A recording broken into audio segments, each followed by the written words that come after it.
Hi hello friends, welcome back my YouTube channel. ഞാൻ അനുവാണ്. ഇന്ന് ഞാനൊരു കിച്ചൺ ടിപ്പുമായിട്ടാണ് വന്നിരിക്കുന്നത്.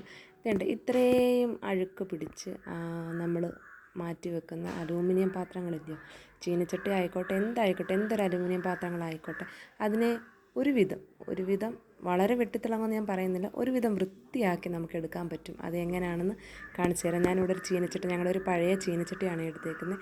അപ്പോൾ ആദ്യം നമ്മൾ ഈ ചീനച്ചട്ടി മുങ്ങിക്കിടക്കാൻ മാത്രം പറ്റിയ പാകത്തിനുള്ളൊരു വലിപ്പമുള്ള വലിയ പാത്രത്തിനകത്തോട്ട് കുറച്ച് വെള്ളം നമ്മളെടുത്ത് വെക്കണേ. നമ്മളെടുത്ത് വെച്ചിട്ട് നമ്മളിതിനകത്തോട്ട് 2-3 ഐറ്റംസ് ഇട്ടിട്ടാണ് ഇത് വൃത്തിയാക്കാൻ പോകുന്നത്. ആദ്യം നമുക്ക് കുറച്ച് ഡിറ്റർജൻറ്റ് ഇട്ട് കൊടുക്കാം. അത് ഏത് പൗഡർ ആയിക്കോട്ടെ, നിങ്ങൾ ഉപയോഗിക്കുന്ന ഏത് പൗഡറായാലും നമുക്ക് ഇട്ട് കൊടുക്കാം. ഇന്ന ഡിറ്റർജൻറ്റ് പൗഡറിനൊന്നുമില്ല കേട്ടോ. അതങ്ങോട്ട് ഇട്ട് കൊടുത്തതിന് ശേഷം അതും കുറച്ച് മതി കേട്ടോ, ഒരു 2 സ്പൂൺ ഡിറ്റർജൻറ്റ് പൗഡർ മതി. പിന്നെ നമ്മളതിനകത്തോട്ട് ഇടുന്നത് കുറച്ച് ഉപ്പാണ്. നമ്മുടെ കൈക്കകത്ത് ഒതുങ്ങുന്ന കുറച്ച് ഉപ്പ് ഇട്ട് കൊടുക്കുന്നുണ്ട്. പിന്നെ നമ്മളതിനകത്തോട്ട് ആഡ് ചെയ്ത് കൊടുക്കുന്നതെന്ന് വെച്ചാൽ ഒരു നാരങ്ങയാണ്. ഒരു നാരങ്ങ 2ആയിട്ട് കട്ട് ചെയ്തിട്ട് അതിൻ്റെ നീര് അത്രയും അതിനകത്ത് പിഴിഞ്ഞൊഴിച്ചിട്ട് ആ നാരങ്ങത്തോട് അങ്ങനെ അതിനകത്ത് ഇട്ടേക്കാം. അതും ഇട്ടിട്ട് പിന്നെ നമ്മൾ ആഡ് ചെയ്യുന്നതെന്ന് വെച്ചാൽ ബേക്കിംഗ് സോഡയാണ്. ബേക്കിംഗ് സോഡ അതും ഒരു 2 സ്പൂൺ 1.5 സ്പൂൺ അടുപ്പിച്ചിട്ടിട്ട് ഇത്രയും സാധനങ്ങൾ മതി. പിന്നെ വിനാഗിരി ഉണ്ട് എന്നുണ്ടെങ്കിൽ കുറച്ച് വിനാഗിരിയും കൂടെ ഒഴിച്ച് കൊടുക്കാം കേട്ടോ. ഞാനിപ്പോൾ വിനാഗിരി ഒഴിക്കുന്നില്ല. ഇത് ഇത്രയും സാധനങ്ങളുടെ ഡിറ്റർജൻറ്റ് പൗഡർ, നാരങ്ങ നീര്, ഉപ്പ്, പിന്നെ ബേക്കിംഗ് സോഡ, ഇത്രയും കൂടെ ഇട്ടിട്ട് നല്ലതുപോലെ നമ്മളൊന്ന് ഇളക്കി കൊടുക്കണം. ഇളക്കി കൊടുത്തിട്ട് ഈ വെള്ളത്തിനകത്താണ് നമ്മൾ ഈ ചീനച്ചട്ടി ഇട്ട് വൃത്തിയാക്കി എടുക്കാൻ പോകുന്നത്. നമ്മുടെ അങ്ങ് അലൂമിനിയം പാത്രങ്ങൾ ഒരുപാട് കാണും, പഴയത്. കുറച്ച് കരി പിടിച്ച് കഴിയും, എണ്ണമയമൊക്കെ പിടിച്ച് കഴിയുമ്പോഴത്തേനും നമ്മളതെടുത്ത് മാറ്റി വെക്കും. പിന്നെ നമ്മളതെന്തെങ്കിലും വലിയ ഉപയോഗത്തിന് നമ്മൾ എടുക്കാറില്ല അല്ലേ. ഇപ്പം ഞാൻ വിചാരിച്ചു നമ്മുടെ ഈ ചീനച്ചട്ടി നമ്മുടെ ഇവിടുത്തെ പഴയ ചീനച്ചട്ടിയാണ്. ഇതിന് ഒരു കാതൊന്നുമില്ല കേട്ടോ, കാരണം പഴയ ചീനച്ചട്ടി അത്ര പഴയതായതാണ്. അപ്പോൾ ഇത് ഞാൻ വിചാരിച്ചു ഒന്ന് റെഡിയാക്കി എടുത്താൽ എന്താ, അപ്പോൾ ഒരു വീഡിയോയോട് ചെയ്യാമെന്ന് വിചാരിച്ചിട്ടാണ് ഇതിപ്പോൾ കാണിക്കുന്നത്. ചെറിയ ചൂട്, ആ ഒരു ചൂട് വരുമ്പോൾ തന്നെ ഈ ചീനച്ചട്ടി ഒന്ന് മുക്കിയിട്ട് കൊടുക്കണം ഈ ഒരു വെള്ളത്തിനകത്തോട്ട്. അത്യാവശ്യം നമ്മൾ സൂക്ഷിക്കേണ്ടതെന്ന് വെച്ചാൽ നമ്മുടെ കൈ പൊള്ളരുത്. കാരണം നമ്മൾ ഒന്നുകിൽ ആദ്യം ഇടുമ്പോൾ തന്നെ ആ ഒരു ചെറിയ ചൂടിൽ ഇങ്ങനെ നമുക്ക് കൈവച്ച് മാറ്റി കൊടുക്കാം. പിന്നെ നമ്മൾ തുണിയോ പക്കിടൊക്കെ ഉപയോഗിച്ചിട്ട് നമുക്ക് ഓരോ സൈഡും ഈ വെള്ളം തിളയ്ക്കുന്നതനുസരിച്ച്, ചൂടാവുന്നതനുസരിച്ചിട്ട് ഓരോ സൈഡും നേടി ഇതുപോലെ വെച്ച് കൊടുക്കണം. ഓരോ സൈഡും വെച്ച് നമ്മളിതിനകത്തിട്ട് ഇത് വെട്ടിത്തിളയ്ക്കണേ. വെട്ടിത്തിളച്ച് കുറേ കഴിയുമ്പോൾ നമുക്ക് മനസ്സിലാകും ഇതിൻ്റെ അഴുക്ക് ഫുള്ള്, ആ ഒരു വെള്ളത്തിൻ്റെ ചേഞ്ചസ് കാണുമ്പോൾ തന്നെ അറിയാം അതിനകത്ത് അഴുക്ക് ഫുള്ള് അതിനകത്ത് പോയിട്ടുണ്ട്. നിങ്ങളെ ഞാൻ കാണിച്ചു തരാം. ഇതിപ്പോൾ നല്ലൊരു നമ്മുടെ വീട്ടമ്മമാർക്ക് അടുക്കളയിൽ ചെയ്യാൻ പറ്റിയ നല്ല ഈസി ആയിട്ടുള്ളൊരു ടിപ്പാണ് കേട്ടോ. ഇതിപ്പോൾ ഈ ഒരു വലിയ ഒരു ചീനച്ചട്ടി ആയതുകൊണ്ടാണ്. ആ സമയം ഒരു ചെറിയ നമ്മുടെ അലൂമിനിയം ചെറിയ പാത്രങ്ങളൊക്കെ ഉണ്ടെങ്കിൽ 2-3 ഒക്കെ നമുക്ക് ഈ വെള്ളത്തിനകത്തിട്ട് കണ്ട് ഇതുപോലെ വെട്ടി തിളക്കണം. ഇപ്പം തന്നെ കളറ് കണ്ടോ വെള്ളത്തിൻ്റെ അത്ര. കാരണം കൂടുതൽ നമ്മുടെ അലൂമിനിയം പാത്രങ്ങൾ ചീത്തയാവുന്നതെന്ന് വെച്ചാൽ നമ്മൾ എണ്ണ നമ്മളിപ്പോൾ മെഴുക്ക് വരട്ടി, പിന്നെ കടുക് വറക്കുന്നത്, അങ്ങനെ ചിക്കൻ കറി വെക്കുന്നത്, അങ്ങനെ എന്തെങ്കിലും നമ്മൾ അലൂമിനിയം പാത്രങ്ങളിൽ വെച്ച് കഴിയുമ്പോൾ പെട്ടെന്ന് അതിൻ്റെ അടിഭാഗം ഫുള്ള് എണ്ണ പിടിക്കും. കാരണം ഈ അകത്ത് ഇരിക്കുന്ന എണ്ണ ഫുള്ള് അതിൻ്റെ ബാക്കിലാണ് നമ്മൾ തെളിഞ്ഞ് കാണുന്നത്. നമ്മൾ വലുതായിട്ട് കഴുകത്തില്ല. അപ്പോൾ നമ്മൾ സോപ്പിട്ട് ചെറുതായിട്ടൊന്ന് കഴുകി അങ്ങ് മാറ്റും. പക്ഷേ ഇതിരുന്ന് പിന്നെ സെറ്റായി അവിടെ കറുത്ത് പിന്നെ നമുക്ക് കൈകൊണ്ട് ഇളക്കി എടുക്കാൻ പറ്റാത്ത രൂപത്തിൽ അത്രയും അഴുക്ക് പിടിച്ചു പോകും. അങ്ങനെയാണ് അലൂമിനിയം പാത്രങ്ങളൊക്കെ ചീത്തയായി പോകുന്നത്. ഇതിപ്പോൾ നമ്മളിതുപോലെ അലൂമിനിയം പാത്രങ്ങളൊക്കെ ഉണ്ടെങ്കിൽ ചെറിയൊരു ടിപ്പ് ഉപയോഗിച്ച് നമ്മളൊന്ന് ചെയ്ത് നോക്കിയാൽ നമ്മുടെ വെട്ടിത്തിളങ്ങും എന്ന് ഞാൻ ഒരിക്കലും പറയത്തില്ല. എങ്കിലും നമ്മൾ ഈ പരുവത്തിൽ നിന്ന് മറ്റൊരു സ്റ്റേജിൽ, ഒരു നല്ല സ്റ്റേജിലോട്ട് ഇതിനെ കൊണ്ടുപോകാൻ പറ്റും കേട്ടോ. അത് ഞാൻ കാണിച്ചു തരാം.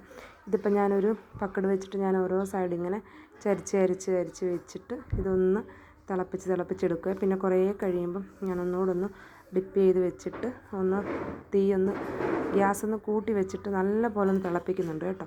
എന്തായാലും ഒരു മാക്സിമം ഒരു 10 മിനിറ്റെങ്കിലും നമ്മൾ ഈ ഒരു വെള്ളത്തിനകത്ത് ഇത് വൃത്തിയായിട്ട് തിളപ്പിച്ചെടുക്കണം കേട്ടോ. എടുത്തു കഴിഞ്ഞിട്ട് നമ്മുടെ സ്ക്രബ്ബർ ഉണ്ടല്ലോ, സ്റ്റീലിൻ്റെ സ്ക്രബ്ബർ വേണം അത്യാവശ്യം.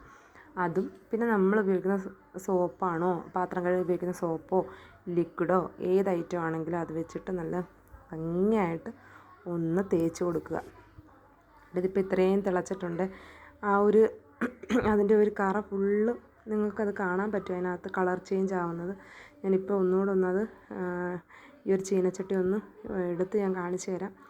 എന്തായാലും നമുക്ക് വളരെ ഉപയോഗപ്രദമായിട്ടുള്ളൊരു വീഡിയോ ആണ് ഈ ഒരു വീഡിയോ. എല്ലാവരും ഇതിൻ്റെ ലാസ്റ്റ് വരെയും വീഡിയോ സ്കിപ്പ് ചെയ്യാതെ കാണണം. എങ്കിലേ അതിൻ്റെ ആ ഒരു കംപ്ലീറ്റ് ആയിട്ടുള്ള ഒരു ഇത് കാണാൻ പറ്റത്തുള്ളൂ. ഇത് കണ്ടോ, ഞാൻ ഇത്രയൊന്നും പൊക്കി നോക്കിയതാണ് അഴുക്കുണ്ടോ എന്ന്. അപ്പോൾ നല്ല അഴുക്കുണ്ട്. പിന്നെ വീണ്ടും ഞാനിത് ഒന്നുകൂടെ മുക്കി വെക്കുന്നുണ്ട്. രണ്ട് ഇതിൻ്റെ ബാക്കി വശം കണ്ടോ. നമുക്കിനി ഇതൊന്ന് കഴുകിയെടുക്കാവേ. രണ്ട് ഇതുപോലെ ഒരു സ്ക്രബ്ബറും നമ്മൾ സോപ്പ് ഏതാണോ അല്ല ലിക്വിഡോ ഏത് ഐറ്റം ആണെങ്കിലും കുഴപ്പമില്ല കേട്ടോ, അത് വെച്ചിട്ട് നമ്മൾ ഒന്ന് നല്ല വൃത്തിയായിട്ട്, ഞാനിപ്പോൾ കിച്ചൺ സിങ്കിലോട്ട് തന്നെ വെച്ചിട്ട് ഒന്ന് തേച്ച് കാണിക്കാവേ. നിങ്ങൾക്ക് കാണാൻ പറ്റും ഇപ്പം തന്നെ അതിൻ്റെ അഴുക്ക് ഇളകുന്നത്. എന്നിട്ട് നിങ്ങൾ ഈ വീഡിയോ ഇഷ്ടപ്പെട്ടെങ്കിൽ ഒന്ന് നമ്മുടെ ചാനലൊന്ന് സപ്പോർട്ട് ചെയ്യുക. ഈ വീഡിയോ ഒന്ന് ഫ്രണ്ട്സിനും ഫാമിലിക്കൊക്കെ ഒന്ന് ഷെയർ ചെയ്ത് കൊടുക്കുക. വളരെ ഇത് കണ്ടോ നല്ലതുപോലെ വൃത്തിയാവുന്നുണ്ട്, അഴുക്കൊക്കെ പോകുന്നത്. ഇത് നല്ലൊരു വീഡിയോ ആണ്, വീട്ടമ്മമാർക്ക് ഉപകാരപ്രദമായിട്ടുള്ളൊരു വീഡിയോ ആണ്. അപ്പോൾ എല്ലാവരിലോട്ടൊന്ന് ഷെയർ ചെയ്ത് കൊടുക്കുക. ഇതുപോലുള്ള നല്ല നല്ല കിച്ചൺ ടിപ്സൊക്കെ ഉണ്ടെങ്കിൽ ഞാൻ വീണ്ടും ചെയ്യാം. അതുകൊണ്ട് നിങ്ങൾക്കത് നല്ലതുപോലെ മനസ്സിലാവും. നമ്മൾ ആ മെഴുക്കും അഴുക്കും എല്ലാം കൂടി ഇരുന്ന് ആ ഒരു സൈഡ് അത്രയും തേക്കുമ്പോൾ തന്നെ ആദ്യം തന്നെ ഇളകിപ്പോകുന്ന കാണാം. പിന്നെ നമ്മൾ നല്ലപോലെ സ്ക്രബ്ബർ ഉപയോഗിച്ചിട്ട് നല്ലതുപോലെ തേച്ച് കൊടുക്കുക. ഞാനിപ്പോൾ കുറേ നേരം തേച്ച് കൊടുത്തിട്ടുണ്ട്. ഇനി ഞാനൊന്ന് കഴുകി കാണിച്ചു തരാം. ഞാൻ പറഞ്ഞില്ലേ വെട്ടിത്തിളങ്ങുന്നതെന്നല്ല ഞാൻ പറഞ്ഞത്, നമ്മൾ ആദ്യം കാണിച്ച ചീനച്ചട്ടിയിൽ നിന്ന് നല്ല വൃത്തി വേറൊരു ചീനച്ചട്ടിയുടെ രൂപം പോലെ ആക്കി തരാമെന്ന് ഞാൻ പറഞ്ഞിട്ടുണ്ട്. അതുകൊണ്ട് നിങ്ങൾ നോക്കി നിങ്ങൾക്ക് കാണുമ്പോൾ തന്നെ മനസ്സിലാവും ഈ ഒരു ചീനച്ചട്ടിയുടെ ലുക്ക് എന്തുവായിരുന്നു എന്നുള്ളത് നിങ്ങൾ ആദ്യം കണ്ടതാണ്. അപ്പോൾ ആ ഒരു ലുക്കിൽ നിന്നും ഈ ചീനച്ചട്ടിയെ ഞാൻ ഈ ഒരു ലുക്കിലോട്ട് എടുത്തിട്ടുണ്ട്. ഇത് ഞാനൊരു കാത് പോയെങ്കിലും ഞാൻ കളഞ്ഞിട്ടില്ലായിരുന്നു, ഞാനവിടെ വെച്ചിട്ടുണ്ടായിരുന്നു. പക്ഷേ ഇപ്പോൾ എനിക്ക് തോന്നി ഇതൊന്ന് വൃത്തിയാക്കണം. അപ്പോൾ അതൊരു വീഡിയോ ചെയ്യാമെന്ന് വിചാരിച്ച്. എന്തായാലും ഇത് മറ്റുള്ളവർക്കൂടെ ഒരു ഉപകാരം ആവട്ടെ എന്ന് വിചാരിച്ചിട്ട് ചെയ്ത വീഡിയോ ആണ്. നിങ്ങളൊന്ന് നോക്കി ഇതെന്തുമാത്രം ആ ഒരു ആദ്യം കണ്ട ആ ഒരു ഇതിൽ നിന്നും എത്രയോ മാറ്റം സംഭവിച്ചിട്ടുണ്ടെന്ന് കണ്ടോ. ഒരു 10 മിനിറ്റ് മതി നമുക്ക് ഈ ഒരു ഇത്രയും ചീത്തയായിപ്പോയ ഒരു അലൂമിനിയം ചീനച്ചട്ടിയെ ചീനച്ചട്ടി എന്നല്ല അലൂമിനിയം പാത്രത്തിന് നമുക്ക് ഈ ഒരു പരുവത്തിലാക്കി എടുക്കാൻ. കണ്ടോ, ഇതിങ്ങനെ ഇരുന്നല്ലോ. നിങ്ങൾ ആദ്യം മുതലേ വീഡിയോ കാണുന്നവരാണെങ്കിൽ നിങ്ങൾക്ക് മനസ്സിലായി ഇത് ഇങ്ങനെ ഇരുന്ന ഒരു ചീനച്ചട്ടി അല്ല. എന്തായാലും ഞാനത് ഇത്രയും വൃത്തിയാക്കി എടുത്തിട്ടുണ്ട്. ഇനി നമുക്ക് ധൈര്യമായിട്ട് ഇതിൽ പാചകം ചെയ്യാം അല്ലേ. അപ്പോൾ ഈ ഒരു വീഡിയോ എല്ലാവർക്കും ഇഷ്ടപ്പെട്ടെങ്കിൽ എൻ്റെ ചാനലൊന്ന് സപ്പോർട്ട് ചെയ്യുക, സബ്സ്ക്രൈബ് ചെയ്യുക, ഷെയർ ചെയ്യുക. ഈ വീഡിയോസൊക്കെ ഇത് നമ്മുടെ അടുക്കളയിൽ ഉപയോഗപ്രദമായിട്ടുള്ളൊരു വീഡിയോ ഇല്ലേ. അപ്പോൾ ഇതൊന്ന് ഷെയർ ചെയ്യുക, നല്ല കമൻ്റ് ഇടുക. അത്യാവശ്യം നല്ലതുപോലെ ഞാൻ വൃത്തിയാക്കി എടുത്തിട്ടുണ്ട്. അപ്പോൾ എല്ലാവരും ഒന്ന് സപ്പോർട്ട് ചെയ്യുക. അടുത്ത വേറൊരു വീഡിയോ ആയിട്ട് വീണ്ടും കാണാം. കിച്ചൺ ടിപ്പാണെന്ന് പറയുന്നില്ല, അടുത്ത ഏത് വീഡിയോ ആണെന്ന് വെച്ചാൽ വീണ്ടും ആ ഒരു വീഡിയോ ആയിട്ട് വരുന്നതായിരിക്കും. അപ്പോൾ എല്ലാവരും എന്നെ ഒന്ന് സപ്പോർട്ട് ചെയ്യുക, നമ്മുടെ ചാനലിനെ ഒന്ന് സപ്പോർട്ട് ചെയ്യുക. അടുത്ത വീഡിയോ ആയിട്ട് വീണ്ടും കാണാം. അതുവരേക്കും എല്ലാവർക്കും ടാറ്റാ.